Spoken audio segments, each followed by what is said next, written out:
आप देख रहे हैं नेशनल वॉच, खबरों का खजाना। नमस्कार दोस्तों, राजधानी लखनऊ के गोमती नगर स्थित शान्या स्कैन्स एंड थेरानोस्टिक्स सेंटर ने एक बार फिर इतिहास रचा है और ऐसे बच्चे का जन्म संभव कराया जो कि बिल्कुल भी असंभव प्रतीत हो रहा था। दंपत्ति मौजूद हैं जो पिछले कई महीनों से, कई बरसों से परेशान थे।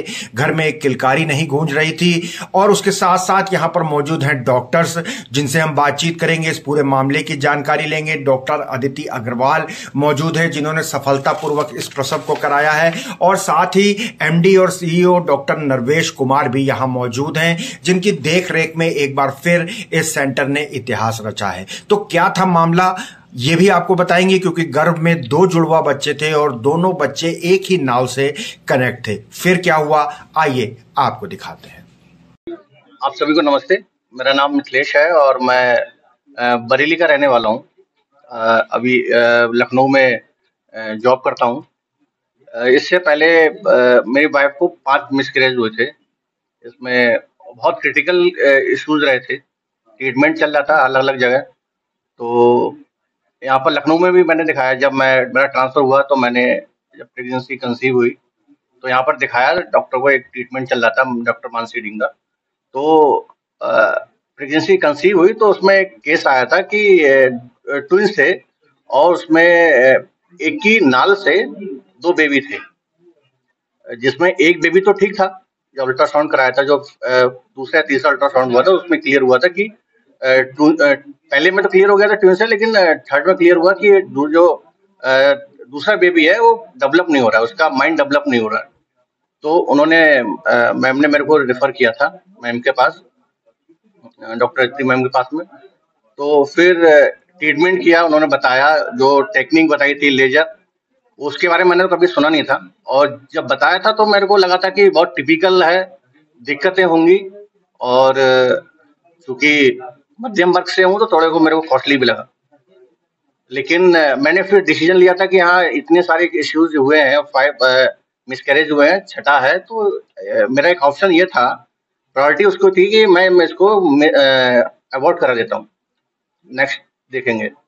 मैम का कॉल आया तो मैम, पहले हम मिल चुके थे मैम से, मैम ने पूरी हिस्ट्री बताई थी, तो वो मेरे को लगा था कॉस्टली है, इस चक्कर में मैंने सोचा कि टाल देते हैं। फिर मेरा अपॉइंटमेंट था फिक्स सैटरडे को। मैम का फ्राइडे को शाम को कॉल आता है इसी टाइम 4 से 5 बजे कि एक बार आप आके मिल लीजिए, और 5 से 10% रिस्क रहता है, ठीक है, लेकिन आप एक बार कोशिश कर सकते हैं। और भी बातें हुई, मैम से आके मिला तो मेरे को लगा, कहीं ना कहीं फील हुआ कि हाँ, एक बार ट्राई करके देखते हैं, बच्चे से बढ़कर कुछ नहीं हो सकता। तो फिर ट्रीटमेंट स्टार्ट हुआ। मैम ने एक बार एक दिन निश्चित किया और उस दिन हम लोग आए थे। क्योंकि प्रोसेस बताया था कि जिस हिसाब से प्रोसेस होता है, तो मेरे को लगा कि हो सकता है रिस्क तो होगा ही, लेकिन सक्सेसफुल रहा। तुरंत आए, 1 घंटे का भी प्रोसेस नहीं होता है, और फिर भेज दिया। जैसे हम लोग आए थे उसी हिसाब से हम चले गए। तो बाकी और मैम, आप क्या कहना चाहेंगे? कैसा लग रहा है बताओ? क्योंकि अब बेबी जो है वो 5 मंथ्स का हो चुका है। मुझे बहुत अच्छा लग रहा है, मुझे बेबी सही से मिला, इसलिए मैम के लिए बहुत थैंक यू बोलती हूँ। नमस्ते, मैं डॉक्टर अदिति अग्रवाल हूँ। मैं शानिया स्कैन्स एंड थेरानोस्टिक्स पे फीटल मेडिसिन प्रैक्टिस करती हूँ। ये केस एक बहुत ही रेयर केस था। यहाँ पे मोनोकोरियोनिक ट्विन प्रेगनेंसी थी। मोनोकोरियोनिक मतलब एक ही ऑल से 2 बच्चों को न्यूट्रिशन मिल रहा था। ऐसे सिचुएशन में एक ही ऑल शेयर करने की वजह से बच्चों में काफी तरह की कॉम्प्लिकेशंस हो सकती हैं। इस वाली प्रेगनेंसी में एक बच्चे का सर सही से नहीं डेवलप हुआ था और दूसरा बच्चा बिल्कुल सही था। इसमें अगर गर्भ के अंदर ही जो बच्चा स्वस्थ नहीं था उसे कोई तकलीफ हो जाती तो वो साथ वाले बच्चे को भी असर डालती। इसलिए हमने लेजर द्वारा जो सही से डेवलप नहीं हो रहा था उस बच्चे का ब्लड सप्लाई बंद कर दिया, कोअगुलेशन बोलते हैं उसे। हमने ब्लड सप्लाई बंद किया जिससे दूसरा स्वस्थ वाला बच्चा सही रहा। हमने प्रेगनेंसी को फ्रीक्वेंटली मॉनिटर किया और बच्चा 35 वीक्स पे डिलीवर हुआ। ये प्रोसीजर हमने डॉक्टर प्रतिमा राधाकृष्णन, जो बैंगलोर के बहुत फेमस फीटल मेडिसिन स्पेशलिस्ट हैं, उनके देखरेख में, उनके गाइडेंस में किया। शानिया स्कैन्स पे हम फीटल मेडिसिन में डायग्नोसिस से लेके थेरेपी तक सब कुछ कर रहे हैं। डायग्नोस्टिक स्कैन्स में NPNV scan, TIFFA scans, fetal echocardiography, fetal neurosonography, growth Doppler scan सभी करते हैं। थेरेप्यूटिक प्रोसीजर्स में हम डायग्नोस्टिक प्रोसीजर्स जैसे amniocentesis, chorionic villus sampling, fetal biopsies, fetal blood sampling, therapeutic procedures में सेलेक्टिव फीटल रिडक्शंस, चाहे वो केसीएल से हो जैसे सर ने अभी डिस्कस किया, या वो लेजर से हो, interstitial laser procedures, fetoscopic laser procedure भी कर रहे हैं हम, जो टीटीटीएस ट्विन ट्रांसफ्यूजन सिंड्रोम में होता है।